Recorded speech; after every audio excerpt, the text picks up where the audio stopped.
Hello guys, আসসালামু আলাইকুম। আমি এখন আছি আনারস টালে। আপনারা যেখানেই যান বাংলাদেশের আনারসের কথা বললে একটা কথাই আমাদের মাথায় আসবে, সেটা হচ্ছে মধুপুর। তো মধুপুর কিন্তু আসলে আনারসের দিক দিয়ে বিখ্যাত। আপনি মধুপুরে যেখানেই যান না কেন সেখানেই আপনি আনারস পাবেন।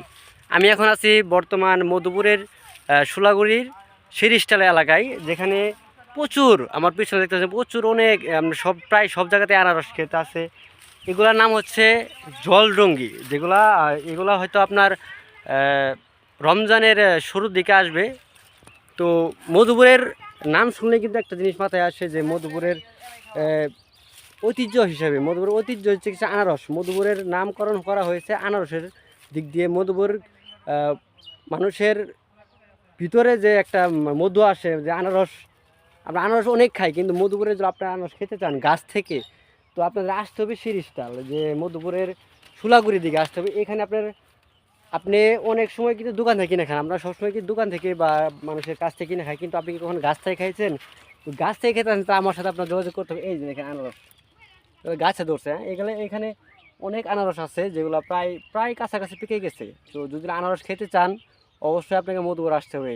অনেক সময় তো দোকান থেকে গাড়ি থেকে কিনে খাইছেন, কিন্তু কখনো কি গাছ থেকে কিনে খাইছেন? এই যে এগুলো এখনও হয় না, এগুলো বড় আনারস দুই ধরনের হয়। এগুলো হচ্ছে জলরঙ্গি, আমি ওটার নাম সঠিক জানি না। তো আপনারা যদি আনারস খেতে চান অবশ্যই গাছ পাকা জল খেতে চান, এখানে অনেক গাছ পাকা আনারস আছে।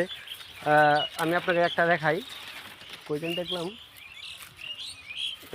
এই যে এই আনারসটা কিন্তু পেকে গেছে প্রায়।